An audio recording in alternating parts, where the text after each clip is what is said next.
In a world where February 14th has become synonymous with romantic gestures, where stores transform into seas of red and pink weeks in advance, and where the pressure to celebrate love reaches a fever pitch every year, there's a huge group of people who deliberately don't celebrate Valentine's Day. Not because they're single and bitter, not because they can't afford it, but because they fundamentally reject the entire premise of the holiday, regardless of their relationship status. They watch couples scramble for restaurant reservations and panic buy flowers at inflated prices. They observe the social media performance of romantic love, and they feel, well, nothing except maybe relief that they've opted out of this particular cultural script. If you're watching this, you're either one of these people feeling validated in your resistance, or you re someone who loves Valentine's Day and can't understand how anyone could reject celebrating love. But that's what most people miss. Individuals who don't celebrate Valentine's Day aren't cynical or unromantic. They represent a specific psychological profile that reveals how certain minds process authentic intimacy, commercialized emotion, and scheduled romance in fundamentally different ways. Stay with me, because what I'm about to reveal will completely transform how you understand not just these individuals, but the nature of romantic expression itself. You might even discover some uncomfortable truths about whether your own celebrations reflect genuine feeling or just obligatory performance. Before we dive into the 5 core psychological traits of people who skip Valentine's Day, let me ask you something that might sting a little. How much of your romantic expression on February 14th is an authentic, spontaneous feeling versus anxiety-driven compliance with social expectations? If Valentine's Day didn't exist, would you naturally choose that specific date to express love, or is the holiday creating an artificial behavior that wouldn't otherwise happen? These questions are at the heart of understanding the Valentine's avoider psychology. To understand why some people opt out, we first need to recognize the enormous commercial and social machinery behind this holiday. Valentine's Day isn't just a day to celebrate love. It's a multi-billion-dollar industry built on the premise that love must be demonstrated through specific purchased goods on a specific date. The average person spends over $100. Flower costs triple. The entire economy restructures around this single day, creating manufactured scarcity and artificial urgency. Beyond the commerce, it's become a social performance stage where relationships are publicly validated. This cultural pressure creates what psychologists might call a romantic imperative, where your worth as a partner is measured by your Valentine's Day performance. Social media amplifies this, with people posting gifts as proof of being loved. Not celebrating becomes socially risky. The message is clear: if you're not participating, something must be wrong. But here's where it gets fascinating. People who don't celebrate Valentine's Day are hyper-aware of this machinery. They've made a deliberate choice that participating violates their core values.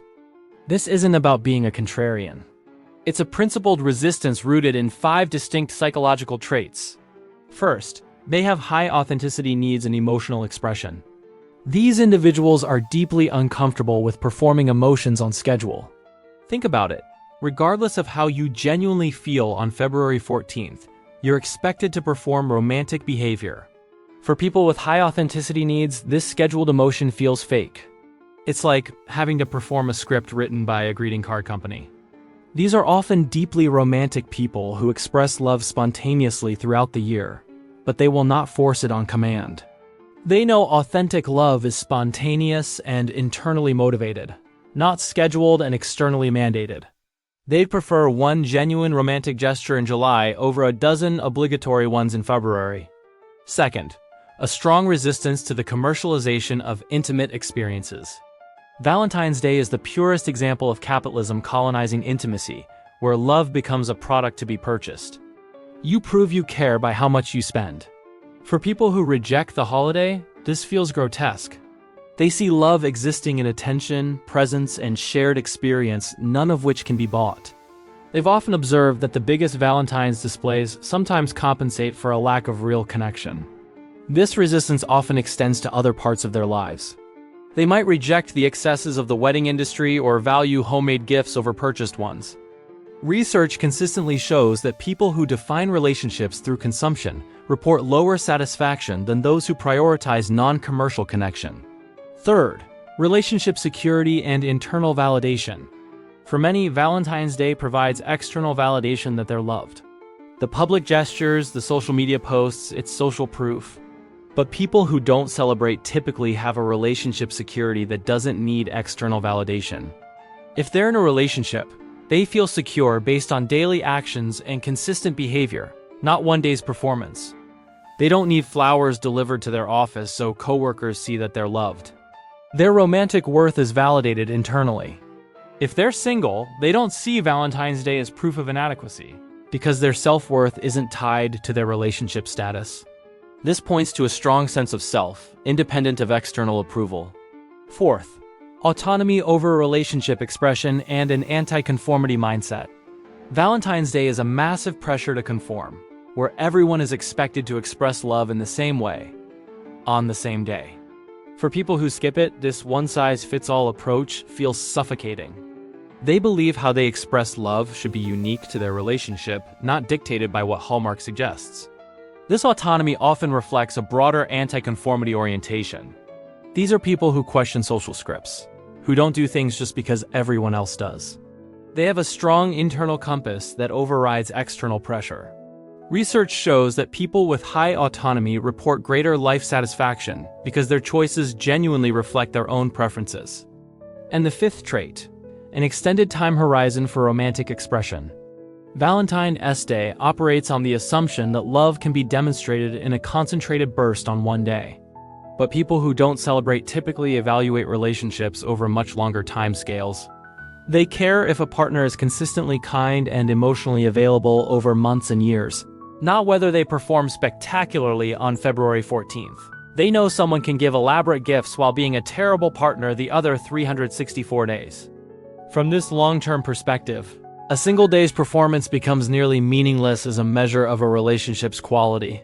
When you combine these 5 traits, high authenticity needs, resistance to commercialization, internal validation, fierce autonomy, and an extended time horizon, you get a psychological profile that represents a different philosophy of love.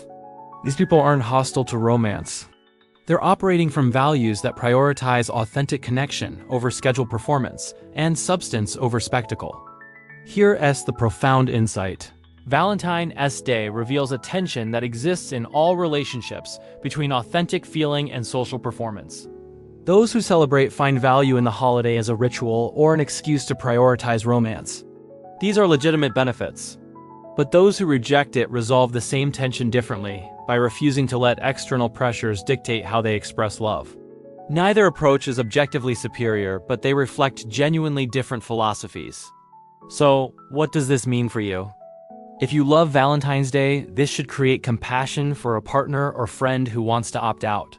They're not rejecting you. They're rejecting a system that conflicts with their values. Talk about what would feel meaningful to both of you.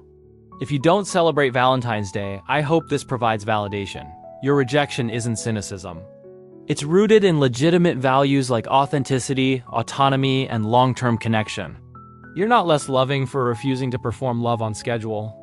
The deeper truth is we're all just trying to express love authentically in a culture that constantly tries to commercialize it. The tragedy isn't in celebrating or not celebrating.